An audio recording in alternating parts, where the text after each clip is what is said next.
Hi, everyone. This is Hassan here. So we'll be getting started.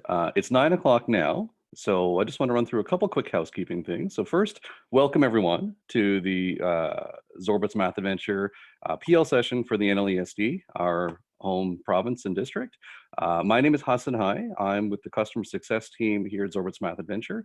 And I'll be in just a moment turning it over to Matt Murphy, facilitator of today's session, and I'll let Matt introduce himself in just a moment. I just wanted to run through a couple quick housekeeping things. So for this session, for anyone worried, we are recording it. We will start the recording in a moment.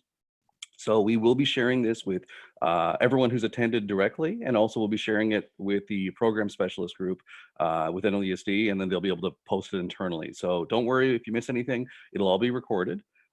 During the session, again, don't worry, your cameras are off and your mics are off, so we can't see your bed hair and we can't see what you're drinking in the morning. Don't worry about that. This is an interactive presentation, but we'll guide you to the chat function, which will be at the bottom of your Zoom screen. So we have over 300 attendees, so the chat may get a little bit noisy. Please feel free to throw in questions whenever you like. We'll have a couple pauses throughout the presentation for sort of natural opportunities for us to respond to some questions. Depending on how engaged everyone is, we may not get through everything during the session. We will be taking down all the questions. Anything we can't answer during the call, we'll be happy to follow up after. So with that said, I'll be monitoring the chat. Matt won't be seeing that. He'll be doing the heavy lifting here, but I'll be the one replying to all your messages in there. So if we're good to go, Matt, I'll turn it over to you, my friend. All right, Hassan, before you turn off your mic, can you just confirm that you can hear me? I can indeed. Awesome. All right, well, welcome everybody. As Hassan mentioned, it's a great pleasure to be able to do these sorts of sessions right in our own backyard with teachers across our great province. My name is Matt Murphy. I'm one of the educational designers here at Zorbit's Math Adventure. I'm a former teacher and have worked in Nova Central when that was a thing, and here on the East Coast for a few years. And I've been working in education technology for the past, gosh, it's been about 8 years now. And 2 of them have been with the Zorbit's team. And in that time, I've had the great pleasure of working with teachers across the country and around the world to learn a little bit more about how we use resources in the classroom to create really wonderful math learning experiences. In particular, how do we use technology as a tool that can augment some of the things that we're doing? In today's session, we're going to go through what is Zorbit's Math Adventure. I'm going to take you on a tour of this Zorbit's Math Adventure platform. So we're going to start off by, first of all, looking at an overview, bird's eye view of what is Zorbit's Math Adventure. And one of the things that I'm going to be talking about a lot is this idea of blended learning. So we're going to talk about, well, what is blended learning? Let's talk about, make sure we're all kind of speaking the same language when we use these words. Then I'm going to show you, many of you have probably already gotten up and running with the platform, have already created your classrooms, your students. I'm going to take you through that process really quickly for anyone who is unsure as to what to do once you get into your teacher dashboard. And if you're having trouble getting into your teacher dashboard, I'm going to show you how to activate that. Then we're going to start our tour. We're going to have a look at the different facets of Zorbit's Math Adventure. We're going to look at the student experience. A lot of that is going to be focusing on the Zorbit's Math Adventure game, the digital resource, but we're going to be taking a tour of that through the lens of the pedagogy that's baked into it. It is more than just your average math game, if I do say so myself. We're very proud of the way that we've built this game to be more than just a fun game for kids to play. There's some really rich pedagogy in there.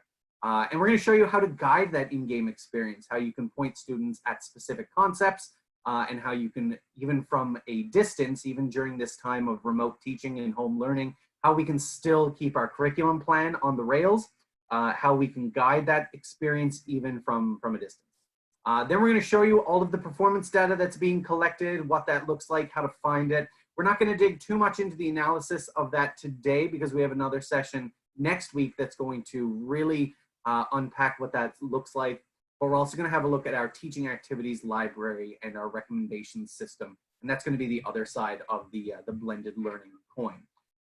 Then we'll keep the call open for as long as we need to answer as many questions as you guys may have. We have this time booked for about an hour. this is going to take probably about a half an hour to go through this tour, which means we've got all the time in the world to be able to answer all of your questions.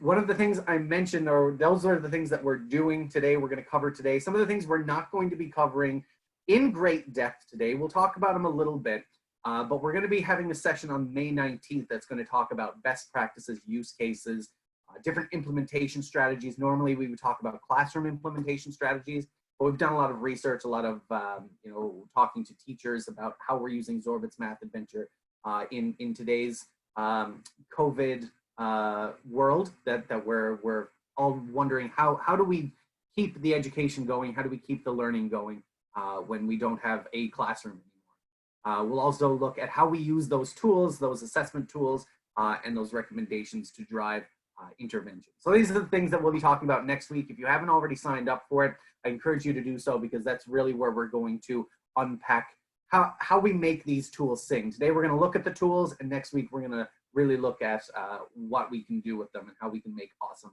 math learning experiences.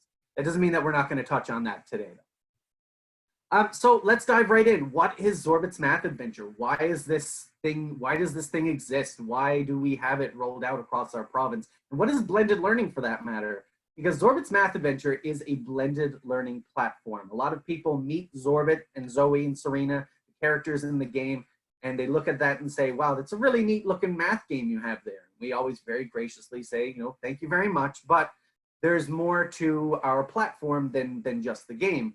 It is, very much the foundation of the platform, and it is the star of the show, but there's a lot more under the hood that makes this an enriching experience. I often use the analogy that the Zorbit's Math Adventure, the game, is our prima donna, in that it gets all of the attention. It's a bit of a diva. It's glitzy, it's glamorous, it's fancy, but there's more to the opera that makes it an enriching experience than just the soloist. There's a whole cast of characters and people working behind the scenes. And the same is true about our platform. There's a lot of things happening in the background that really make this an enriching experience. So when we talk about blended learning, there's two things we talk about. One is using technology not to replace things that you're doing, but to augment the things that you're already doing, to help you do what you do best even better, with less time investment, with greater emphasis on ideas that I rarely have to convince teachers of the merits of personalization or differentiated assessment. But these are ideas that are great on paper, but when you bring it into a classroom of 30 students, the reality of the logistics quickly sets in, and it becomes an impossible task. So technology has the ability to make those ideas a little bit more accessible by making them scalable. So that's one thing that we talk about when we're talking about blended learning, is using technology intentionally to augment the things that you're doing. And the other side of that is using technology in conjunction with hands-on resources. It's a blended experience in that we have technology, but we also have manipulatives. We have dice, we have pattern blocks, all of these things that students should be using to make that learning more tangible. So it's really the amalgamation of both of those things. And our Zorbit's platform is built of a couple of different pieces that are all aimed at the goal of elevating the learning potential of every student and helping you do what you do best even better. So some of the things that we're going to be looking at today are our game-based digital resource, which is available in French and English. That's the prima donna of the show, the Zorbit's Math Adventure game. But we also have a lot of curriculum-aligned assessment data being collected. And part of that assessment data is, I often use the expression that data is only as useful as what you do with it. So we have recommendation systems built in that's going to point you at our library of rich math tasks. And these are those hands-on, tangible lesson plans that we'll unpack as we go through this. There's a whole library of great activities in there. And of course, we pride ourselves in becoming a partner with any of the districts that we work with, particularly in our own backyard, but certainly not exclusively. And so we have a bunch of teacher resources and teacher supports, all aimed at building teacher capacity and showing you, like this section and next week's session, showing you what these tools can do, what they're capable of, and helping us understand how we fit into your classroom, and helping taking what we've learned from other teachers and sharing some of that with you. So that's, from a very high level, what Zorbit's Math Adventure is. One detail I failed to mention, it is K-3 specific right now, and it is focused exclusively on math. So it's a K-3 teaching and blended learning platform, not just a game. So we're going to show you real quick how you can get set up. The best place for you guys to get set up is at dashboard.zorbitsmath.com. This is where you're going to find your teacher dashboard. So I've already got my account set up. If you don't have an account already set up, you can use your NLESD email and go through this forgot password workflow. Every single teacher, just about every single teacher in Newfoundland, every K-3 teacher already has an account set up for you. It's just a matter of going in and activating it, setting up your password. If you don't know where that activation email is that we sent, I think back in October, or if you just forgot your password from when you set up back then, you can follow this link here. I've already got my stuff set up, so I'm gonna jump right in.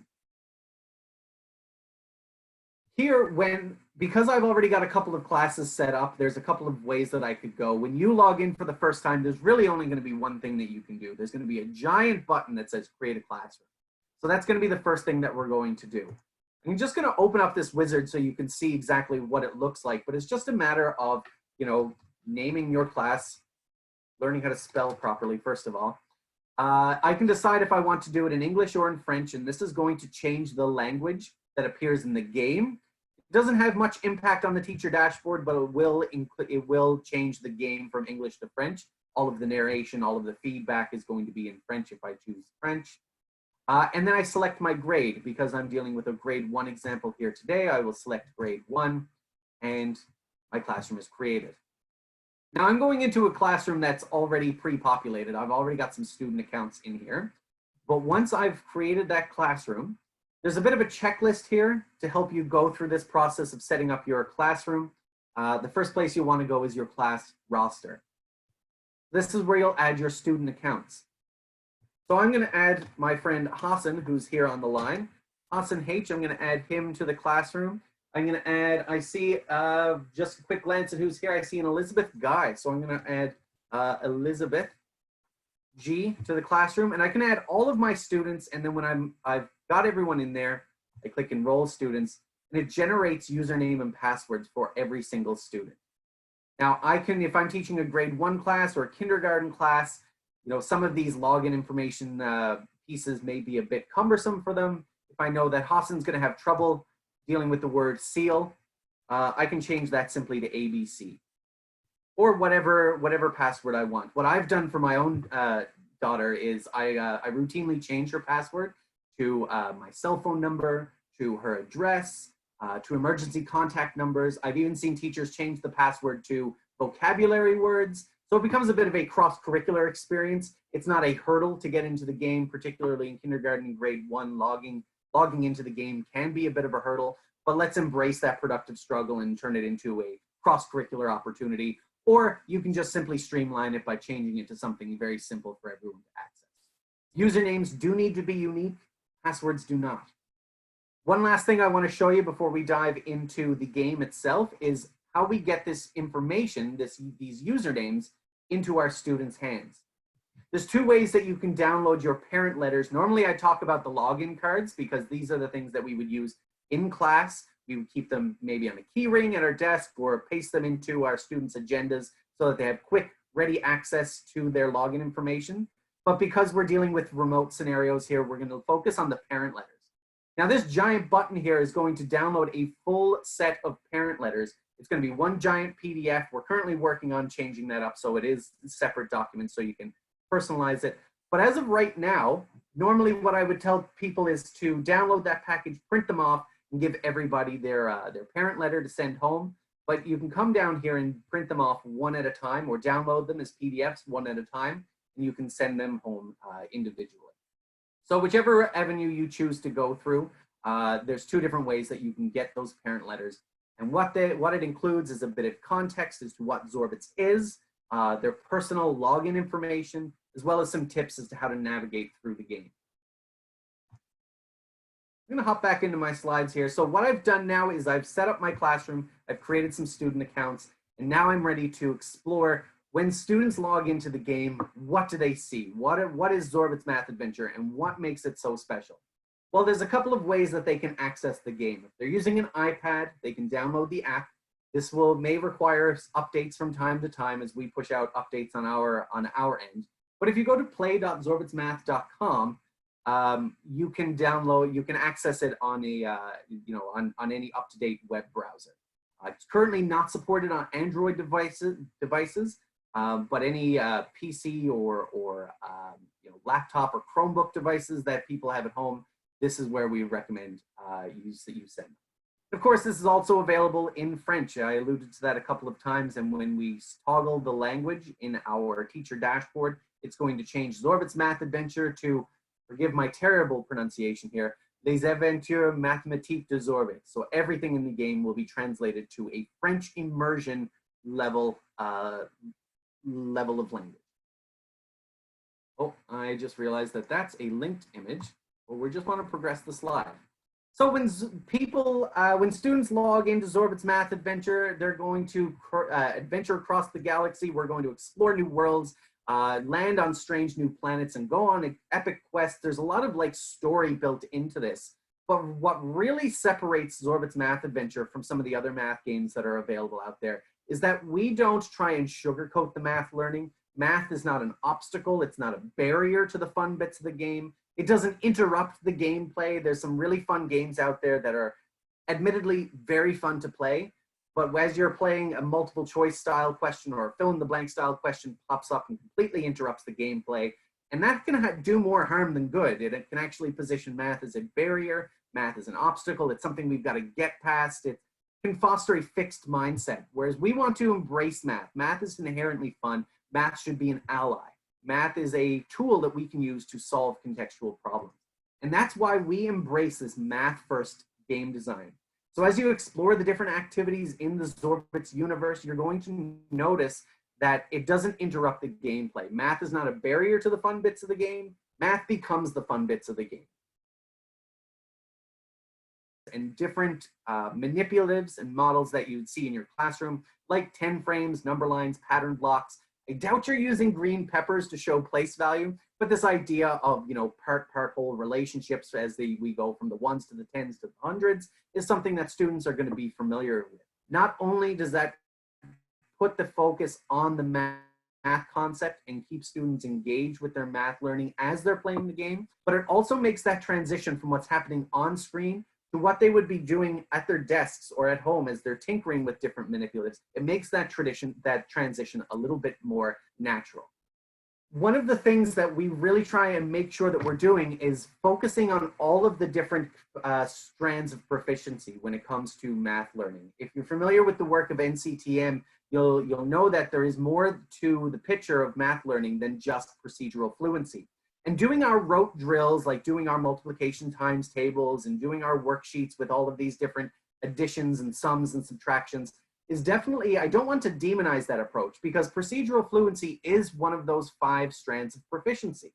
However, we know that procedural fluency comes out of conceptual understanding. We want to maintain a productive disposition by shining a light on how worthy of a pursuit math can be. It's not a barrier. So that's why we try and focus on all of these things and not just on the procedural fluency. We don't jump to the abstraction of numerals. We don't jump to following an algorithmic approach. We don't show them that we can add numbers by adding up the ones and carrying the one, right? That's something that will come a little bit later, but we want to show why that happens. And so we do that through some of the visual models that we use within the game. We also adhere to this idea of CPA, the CPA trajectory, or concreteness fading, as some people call it. And what that means is basically we show them objects that they can manipulate. And then eventually we will remove some of that concreteness and show them pictorial representations of those objects.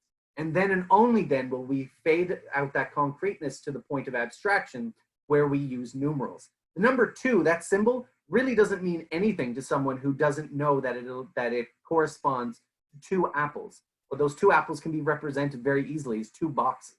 And then eventually we're going to transition that. Instead of drawing those 2 boxes, we can simply use this number to represent that. In kindergarten and grade 1, as we go through this early numeracy development, these are really important ideas that we don't just jump straight to abstraction, that we show them these models. And as you explore the games, you're going to see that we use these models in very interactive ways.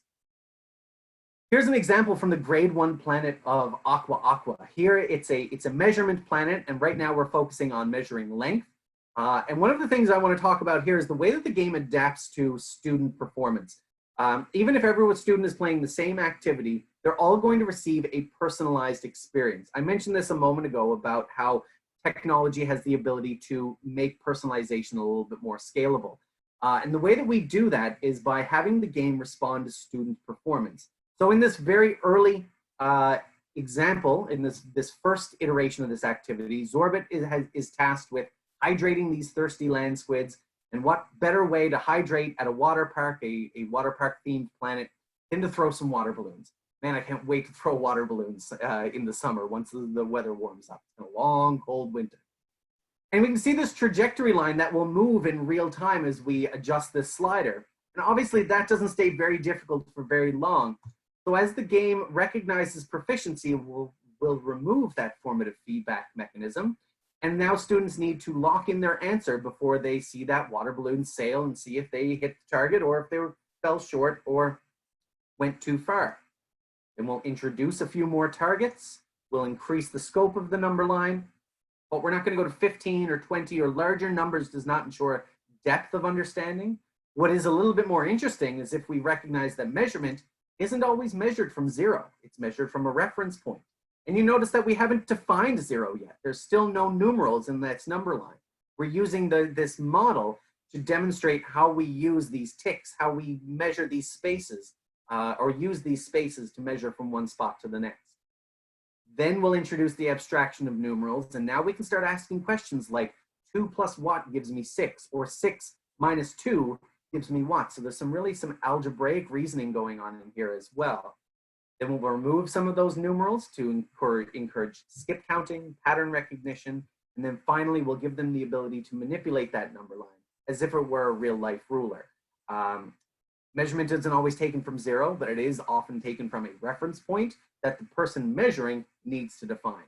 So we can set Zorbit up at 0 and do our pretty straightforward measurements using that number line. Or if we wanted to make it a little bit more difficult, a little bit more challenging, we could set them up at 10 and do some estimation.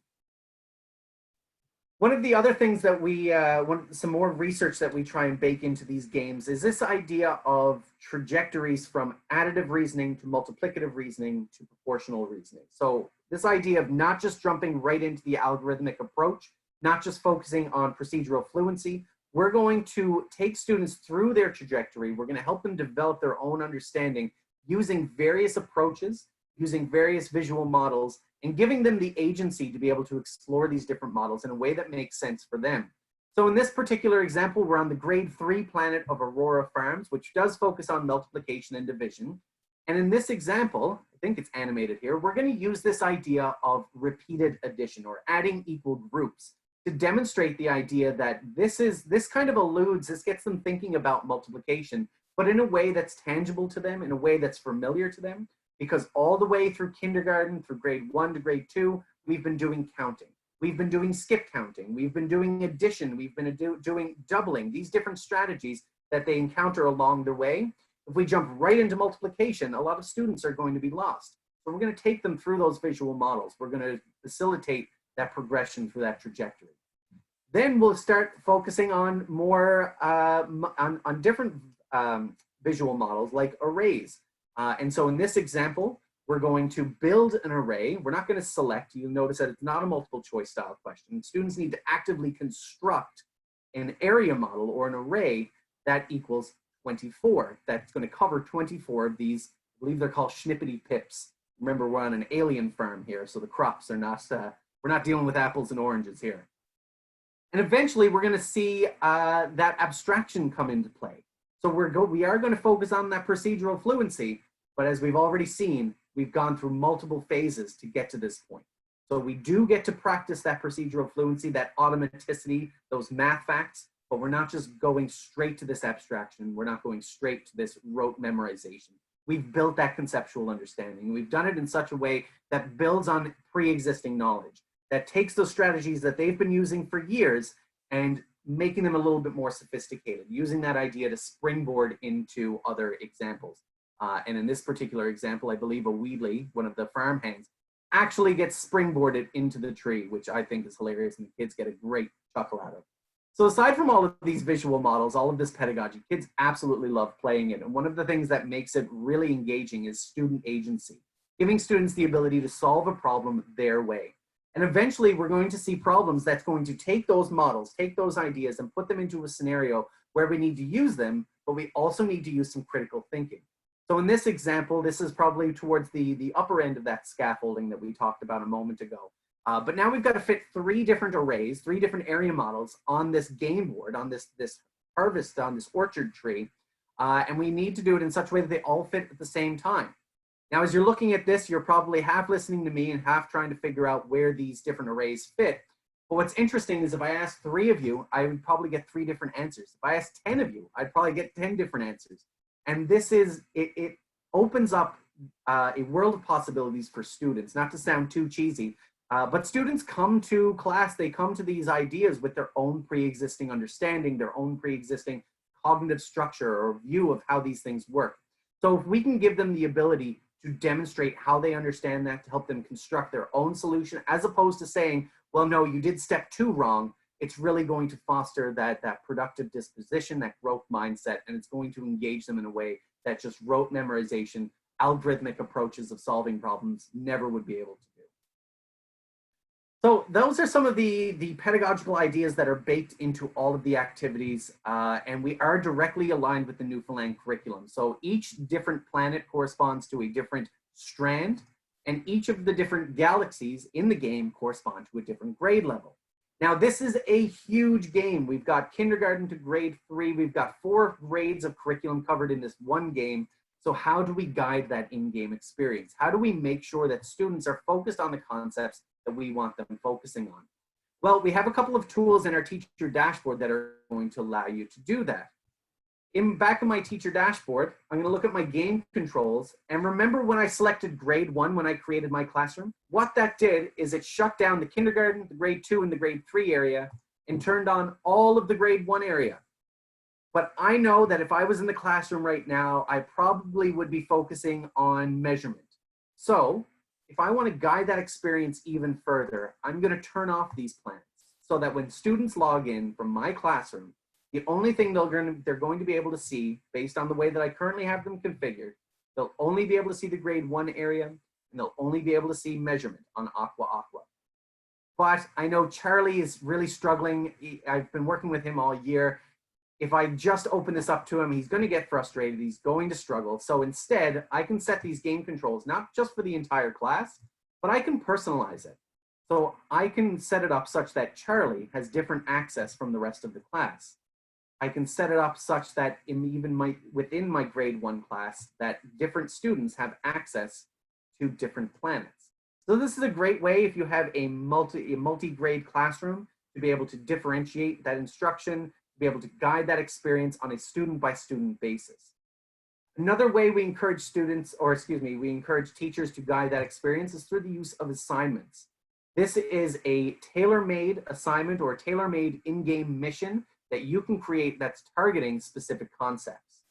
I've got a bunch of past assignments here created, and in our session next week, we're going to focus on some best practices as to how we can use this effectively. But there's a wizard in here that'll take you through step by step as to how to create an assignment. In the next week's session, I'll take you through some of the nuances of selecting the content, assigning it to students, and creating a schedule of these assignments.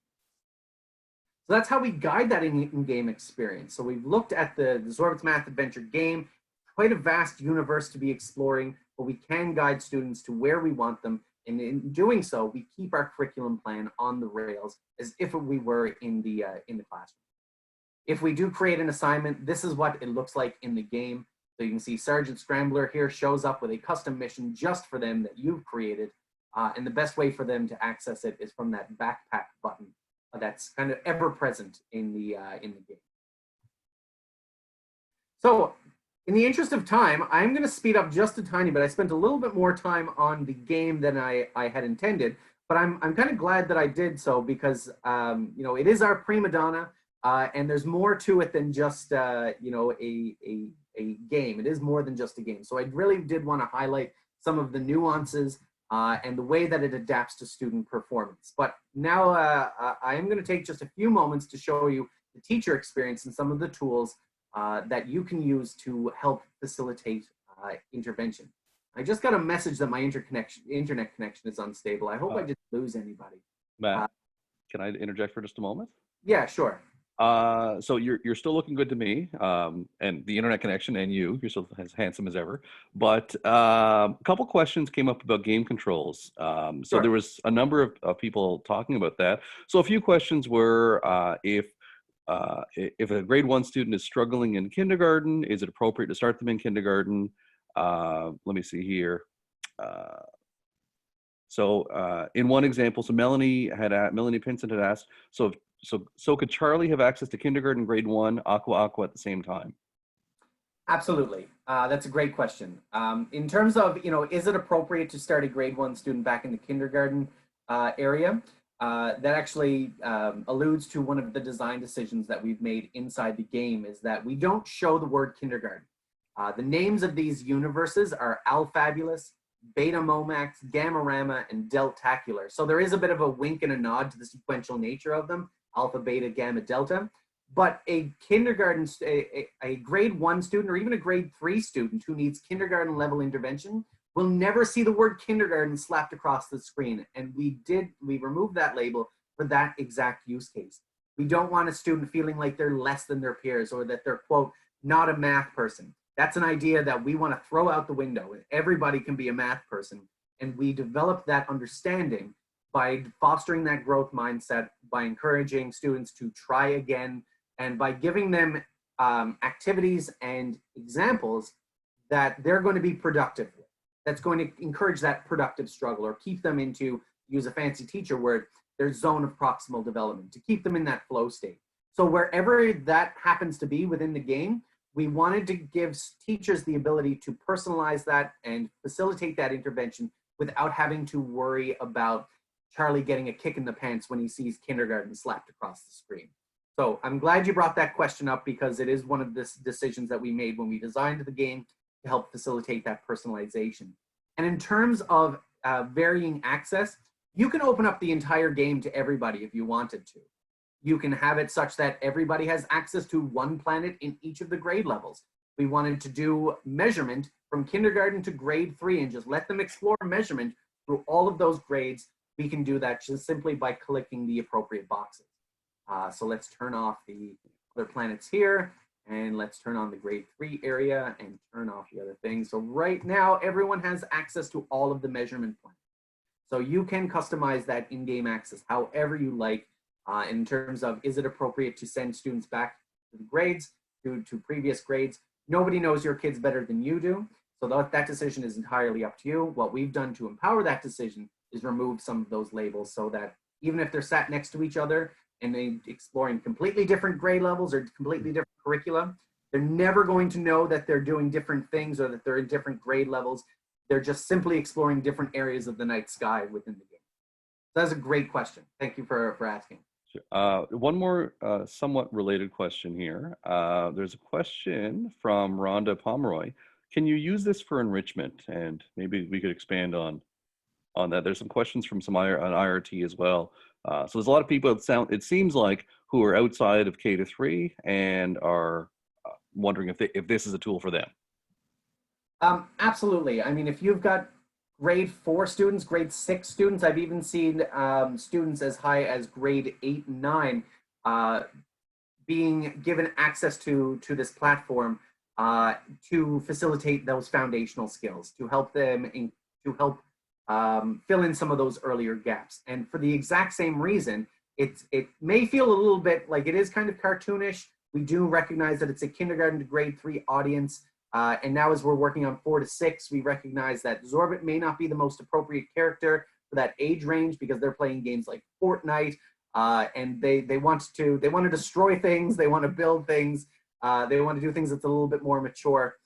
So we're going to be creating a different game and not expanding on Zorbits. But beyond that, because we've removed the grade 3 label, we can send someone who's in grade 6 to this game and explore Aurora Farms, give them access to the areas of the game that we think is going to help facilitate that remediation. And that, like I said, they'll never know that it's a grade 3 game unless we outwardly tell them that it's a kindergarten to grade 3 tool. So how you use it is entirely up to you. Like I said, we've removed some of those labels to help make that facilitation, to help make that personalization and differentiation a little bit more accessible. So you don't have to worry about, my grade 6 students are really not going to like knowing that they're doing grade 3 activities. Well, give them access and don't tell them, because it's not in the game. We're not going to tell them, that's for sure. So I hope that answers the question. We got lots of questions, Matt. I'll turn it back over to you to go through the next batch of content, and then what I'll do is that once we're through that, I'll circle back with some more questions. They're coming in fast and furious, so it's really exciting. Awesome. I love that we're getting lots of questions. All right, so because we're getting lots of questions, and we're going to be really digging into this in next week's session, I'm going to show you our class progress area in our teaching activities library in a whirlwind tour. I'm going to show you really quickly where you can access it. It's right here in our teacher dashboard, this progress button here. Now, this is my sandbox account. I don't have a lot of students actually in here playing because I'm not in a classroom currently. But I'm going to jump back into my slides and show you what this data can look like. So even when you log into your dashboard and you arrive at your home page, we're answering 2 key questions all the time. And these are the 2 questions that we should always be asking ourselves when we're focusing on formative assessment and intervention. Where are my students? And more importantly, what can I do about that? What are my next steps? So these are the questions we're always going to try and answer for you, or at least help you try to answer. So we've got some high-level learning gaps that we've identified. Based on their in-game performance, here are some areas, some concepts that we think you could, your students would benefit from if you gave them a little bit more attention. And not only that, that type of attention or those types of activities that we think will help close those learning gaps, well, we've got a few of them in our teaching activities library. We're going to point you at a few and we're going to make some recommendations. We're not just going to show you the data and say, you know what, time for you to go to work. We're out. We're in your corner through that lesson planning process as well. But let's say we want to dig a bit deeper. The learning gap is just a high level trend, right? What can we do about that? Let's dig a bit deeper. If we come into our class progress area, we're going to see all of the data that we've collected from all of the students, all of the activities that they've engaged in. And we're going to see it in a visual manner that's going to make identifying trends relatively easy. Now, Charlie, for example, I can see right off the bat that he's struggling across the board. But you know what? I've been working with Charlie all year. This is not news to me. I know Charlie. No one knows your students better than you do. But what's interesting about this is it helps you zero in on specific concepts that we can, prioritize to help get Charlie up to speed in a couple of key areas. I'd be remiss to spend too much time on money, for example. Sorry if the resolution of the text here is very small. This is an old screenshot. But I can see that addition is an area that I would want to focus on. And if I look vertically, I can see that addition is an area where I think I need to address the entire class. If we were in a traditional scenario now where we were still in the classroom, this is where I would talk about center-based learning or small group instruction, because we've got a learning gap here. We've got to address Charlie and Lavin, but we can't lose Jinju. We can't lose Sean. We've got to keep them engaged too. So this is one of the most challenging scenarios a teacher can face, is when you've got this wide range of abilities on a concept. So this is where we would talk about the center-based learning, small group instruction. But I'm going to save that for another day. Instead, I wanted to better understand what Charlie's doing. So I can click on this dot. This is a feature that not a lot of people realize, but all of these dots are clickable. When I click on Charlie's dot, I get a concept report. So I get quantitative data on how Charlie is doing on specific concepts, specific strategies, specific models within the game. I can see that addition to 10 is not a problem for Charlie, but when it gets to larger numbers, he's struggling a bit. So this tells me that maybe he's counting on his fingers, and when we get to 11, well, he's run out of fingers. Maybe he has his math facts memorized to 10. Either way, that strategy is not scalable. So I've got to help Charlie better understand why those math facts are the way that they are, and why adding on your fingers, why 4 and 2 more make 6 in scenarios outside of his fingers, why that works. So again, we're focusing on those questions. Where are my students? And we're answering in a very tangible way. And there's a button down here that's going to help us answer that question. What are my next steps? What are the things I can do to help support Charlie? When we click on this, this is going to take us to our teaching activities library.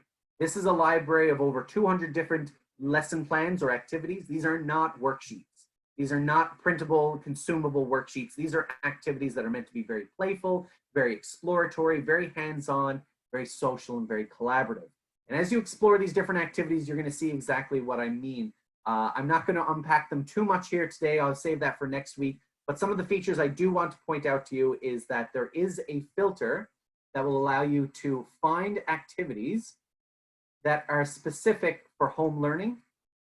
So these are the ones that are particularly conducive for printing off and sending home for your kids to explore at home in these remote teaching days. But they also include key questions. So these are the types of questions that we as teachers would know to ask to help uncover what's happening inside those kids' brains.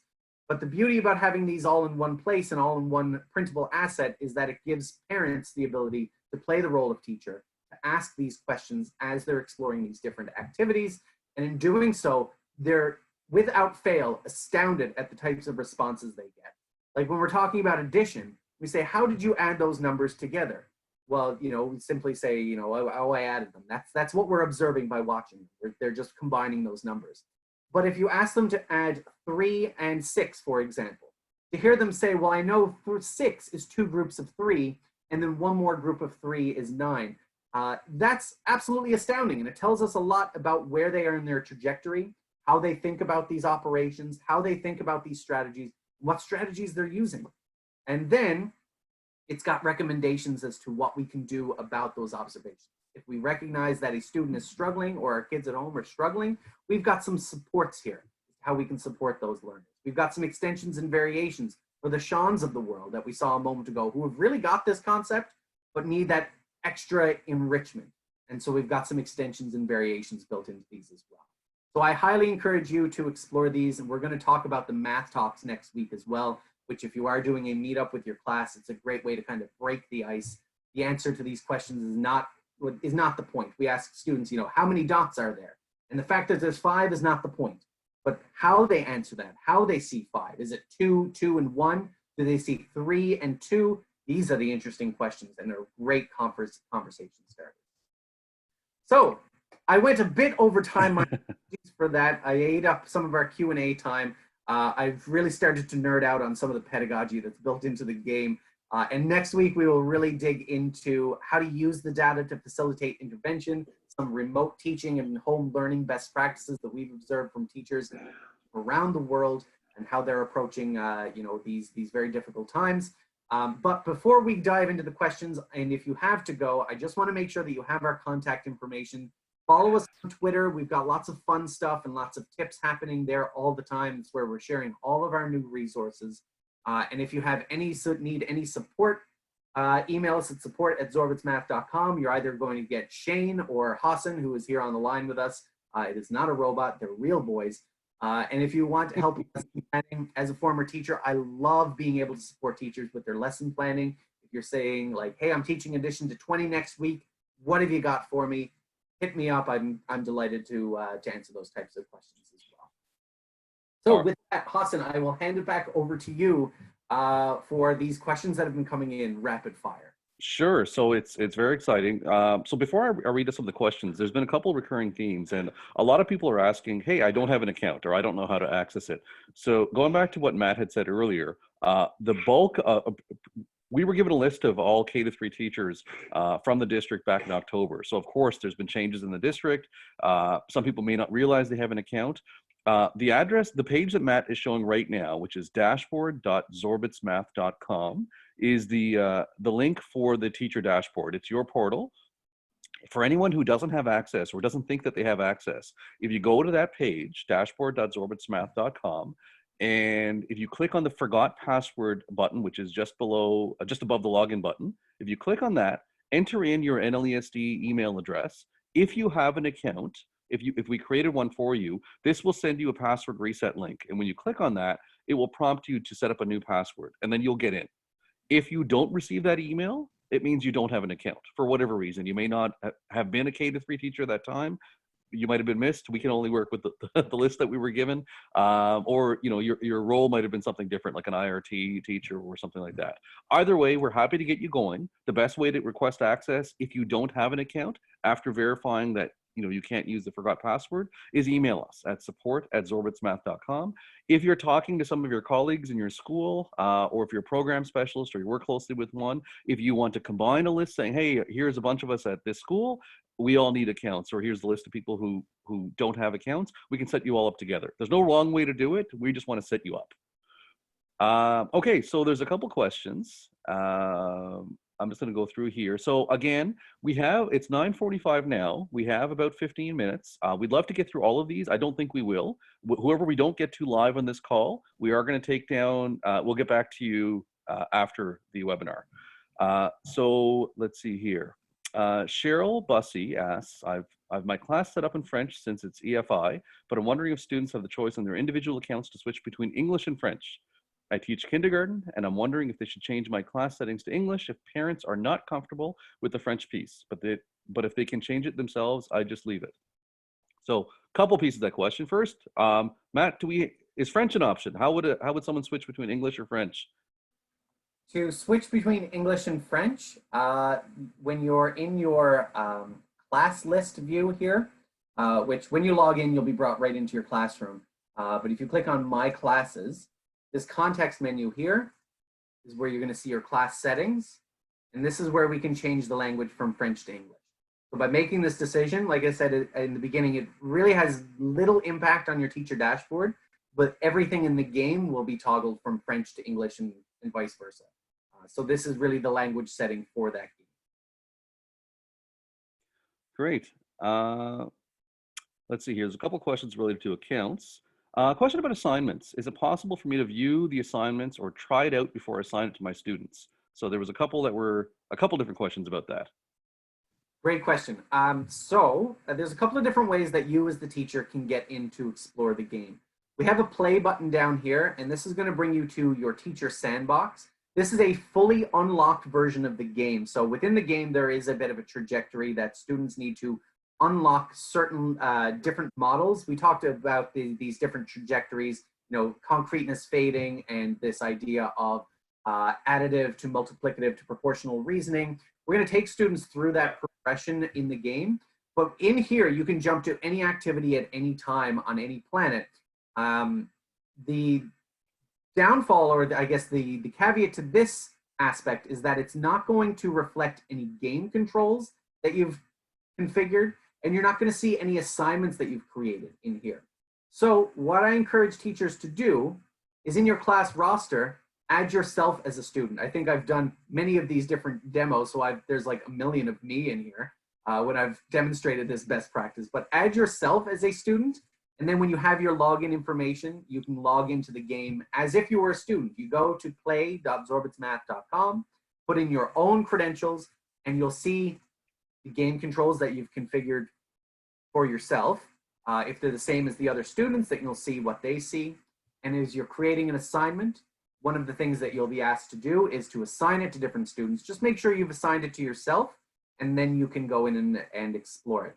Now, if you want to see like previous assignments or any future assignments that you have planned, there's a couple of different things you can see. You know, view options, I can see my details. So I can see this one in particular was focused on number sense. We're doing counting backwards by 1, counting backwards by 2. I have 3 activities or 3 little modules for each of those concepts. So I can see what I focused on, to what extent. I can see how long it's anticipated that it'll take them to complete. And as I mentioned before, this is my sandbox account, so I've got a lot of like empty assignments. But I do have one down here where as students are completing it, you can see, you know, I've got 4 students in progress, 1 didn't complete it, 3 have completed it. If I want to see how they did, I can see all of that performance data here as well. So I can see Elizabeth had no access to this at all. Now maybe that's a, you know, limited access to technology. Maybe she just didn't do it. At any rate, I can see how the people who have been participating in this assignment, how they're doing, and make my decisions as to what I'm going to do next based on this performance. And that's something we'll go into greater detail in next week's sessions as to how we can use this data to facilitate intervention. what do we do about this in terms of the next assignment that we create? So some more questions here. So there's a lot of questions about what devices the game is supported on. So we've answered that. So specific questions on Android. Do we support Android? When will we support Android? So I guess I answered that first one. And also iPhones. And so those are the questions here. Now I've started answering some of them in the chat, so I can maybe just repeat my answer if you're okay with that. Yep. Perfect. So Androids, lots of requests for Android devices. So just to clarify, what Zorbits is currently supported on are iPads version, the operating system 9.0 and higher, on Windows or Mac laptops or desktops through a web browser, and Chromebooks, of course, on a web browser as well. So we are not currently supported on Android devices, whether phones or tablets or iPhones or older model iPads. So if they have if they're below operating system, the 9.0 iOS, they probably won't work there. And also you won't see them on the App Store on an iPhone. So now the question is, when will we support it on Android or iPhone? Well, Android, we're going to be looking at that soon. I can't give you a timeline. We're just doing an update to the game that'll be out in the next week or so. So we're going to be looking at Android development. So we'll probably know more by the end of this school year. I wouldn't say it'll be available before the end of the school year. iPhone development isn't on our radar right now, and the main reason is that, well, we'll look at Android, but also when we're looking at a small screen, there's a lot going on that screen as far as students be able to interact and do the things that they need to. And on the small real estate that we have on an iPhones or even an Android phone, it makes it much more challenging from a game mechanics perspective. But that's not to say that we won't ever do that. It's just not on our radar at this moment. Matt, there were some questions about how do we see the game? How would a teacher see it? And also there was a question from Leah Nash, and can a student skip a world that they find too difficult? So can they skip a world that they find too difficult? They can jump around to whatever planets that you've given them access to. So in the example of Charlie, for example, if I notice that if I see in their progress data that he's routinely getting reds, it tells me that he is struggling with the concepts that I currently have assigned to him. So that would be my cue to come in here and configure my game controls so that Charlie no longer has access to the planets that he's struggling with, but rather giving him access to planets and activities that he will be productive with, that he'll experience that productive struggle and keep him engaged and help push him along his trajectory. As we start to see more greens down here, then maybe we want to consider opening up some of these these other planets for him to focus on, or for him to start trying out. Or if I want to create an assignment, one of the things that we can do is we create the assignments. And again, we'll go into this next week. When we assign it to students, we can assign it to the entire class, or we can assign it to a select few students and create a different variation of this assignment for people like Charlie. So if I've got students who are really getting this and I want to give them a grade 2 level assignment, I can do that. My kids who are operating at grade level, I can make a grade 1 assignment for them. And for students like Charlie, I can give them a kindergarten level assignment. And they can all be available at the same time. But when each student logs in, they're only going to see the assignment that I assigned to them. So it's personalized in that respect. So these are the type of things that we'll really dig into in next week's session, how we can facilitate that intervention, some of these best practices. That's a great question. In terms of skipping, there is no real skipping through, but rather it's more open exploration. And it's open exploration based on the parameters that you have set within these assignments and within the game controls. Matt, so from Jennifer Scanes, actually there's two different Jennifers, Jennifer Scanes and Jennifer Moulton, had similar questions asking about the activities. Could we share these activities other than printing and sending in the mail? And is there, yeah, so essentially two. How can we send these activities digitally? How do we? Well, they're PDFs. So one of my favorites here, addition on a number line, it downloads as a PDF. And so we can just simply attach this to an email to home to the parents. It has all of the instructions, some of those key questions we talked about, the supporting learners. And if there are printables, like if it requires a number line, which this one, addition on a number line, we put a giant number line on the floor and we learn very kinesthetically. That's why it's one of my favorite activities, is that we focus on addition skills, but it's not rote drills.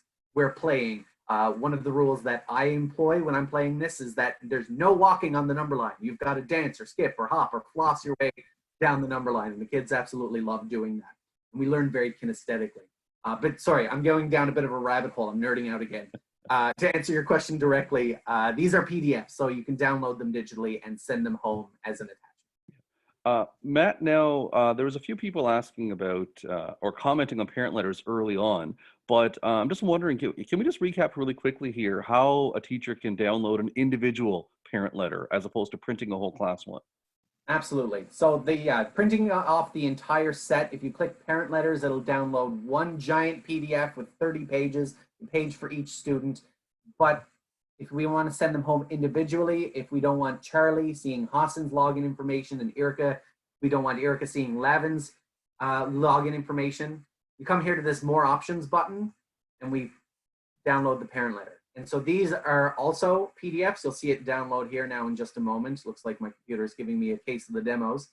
But it will download a PDF that's just for Stu, Mr. Dent here, Stu Dent. And we can download them each individually and attach them independently. So there we go, there's Charlie's. And let's see if we can open it up quickly. We can see what it looks like, a bit of instruction or context. What is Zorbit's Math Adventure? Where they can access it. Their login information as defined based on what I've put into the dashboard. You can see that I've changed Charlie's and it's reflected here. And then some of those navigational elements saying each star system is a different grade, each planet is a different strand. And then once you're on the planet, you can go and explore any available modules. Matt, lots of questions about 4 to 6. So we were chatting about that a little bit in the chat. So what I told the attendees that we're looking at it right now, because lots of people immediately are asking, you know, when is this available for higher grades? So I've mentioned to a few people individually that we're in the early stage of research for 4 to 6. And the questions, of course, are when is it going to be available? That's a good question. I don't have a definitive date. We are still in the design phase of what a 4 to 6 game would look like.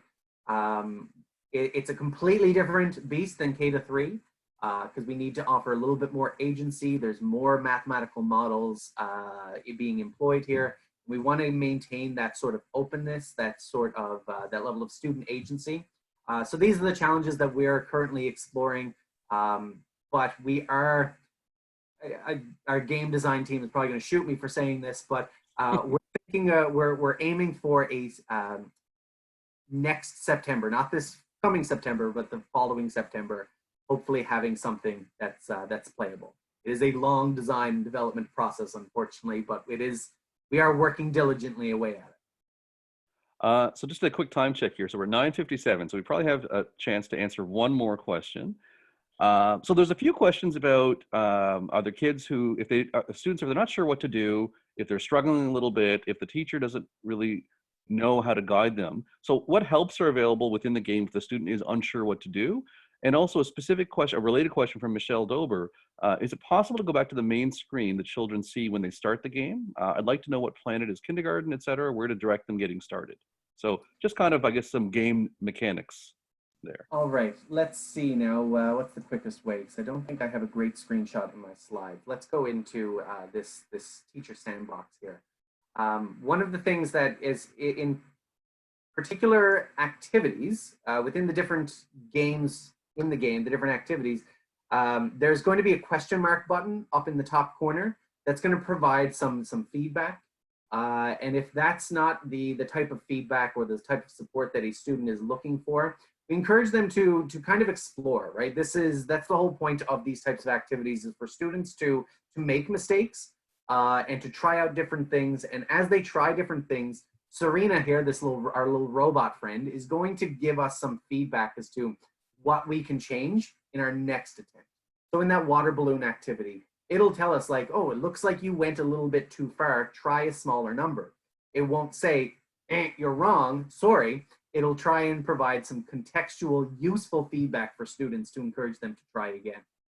In terms of how to play the activity, we encourage students to poke around and see what the different objects on screen do, how they interact with each other, and that question mark button should provide some context there as well. In terms of getting into and out of the different areas, I'm going to jump into the Momac system here, which is the grade 1 area. I'm seeing all 4 because it's fully unlocked. I would typically recommend that your students almost never see all 4 at once. But if I'm here and I want to go back to a different area, there's a back button here that'll bring me back to this grade select screen. And from there, I can jump into any of the other steps. And same thing when you're on the planet. When you land on Spookulon, you're going to see this button there that's going to take you off of Spookulon, and then you press it again to come back to your grade select screen. I hope that answered the question as to how do we navigate within the game. So we're at 10 o'clock now. I did say one last question, but there is one more that's kind of a general one that I think a lot of people are interested in. The home learning kits. People have been seeing the emails. Some people are curious, and where do we access them? And related to that, the French content is exciting, the French versus English content. So maybe you can just speak to how everyone can access those home learning kits and what they look like. Sure. Well, if you've signed up for our home learning kits, which because you already have your Zorbit's Math Adventure account, I wouldn't say it's necessary, but we are sending out weekly updates to anyone who's signed up to that home learning kit. It's kind of like a newsletter where we send out any new things that we're creating designed specifically for home learning. And anything that we've created in the past, anything you may have missed, we're putting onto a landing page that you can access from your teacher dashboard. I'm here at my class homepage, and there's a card here, Zorbit's Math Home Learning Kits. And this is where you're going to see this repository of, we've done these mathematics videos, we've done these home learning activities, these Zorbit's daily challenges, which are great resources for parents to be able to start a little math conversation over breakfast or sink their teeth into the math by spending an afternoon exploring it. But this is where you're going to find all of those activities, and if they're available in English and French, you're going to see both of those buttons underneath. Most of these activities are available exclusively in English, but we have started translating some key assets for French as well. Just to expand on that a little bit here, often when we hear French, like Zorbit is a bilingual resource, so the language settings for French or English would dictate what language your students experience it in. So the student gameplay would be exclusively in French or English, depending on what you choose. As far as content in the dashboard, Matt, for teaching activities and all that, maybe we can speak to, do we have plans right now as far as adding more French content, or how much French content would generally be available? What's the expectation for a teacher if they're looking for something in French? French translation is something we're always thinking about. We are looking at translating some of the teaching activities out of the library into French. As it stands right now, I don't have a great answer for some of our francophones on the call right now. In terms of, there are a few select assets that have been translated. Of course, the game is exclusively in French if you've set those language controls to French. But as of right now, the only content that's available in French that's offline are some of those home learning kit assets. Perfect. So just in the interest of time, I think we're going to wrap things up here. So just some final housekeeping notes here.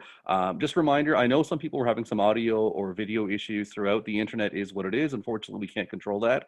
However, we have recorded this session, and we will be sharing that with all attendees, anyone who registered, and we'll share that with the NLESD as well through the program specialists. So it'll be available internally wherever recorded webinars live. All the questions, and there's I can see there's 70 messages I haven't even seen yet. So we'll be working through over the next day or so, going through all the remaining questions, and we'll do our best to answer everyone. If we don't get back to you, if we happen to miss you, our apologies. Feel free to reach out to us. We have Matt's email address, or of course our support email address is probably the best one because there's a wider group of people who can see those emails as they come in and respond to them. If you're talking with your respective program specialists in your regions, maybe combine your questions into one, because if you're asking or you're curious, there's probably 50 other people who are asking the same question. Either way, there's no wrong way to ask us questions. We love hearing from teachers. Perfect. What do you think, Matt? Shall we call it a day? I think we'll call it a day. Thank you so much, everyone, for attending, for your time. And I hope to see you guys all again next week on the 19th. Is it the 19th that we're doing this again? Where we'll dig a little bit deeper into some use cases and some best practices. Thanks, everyone.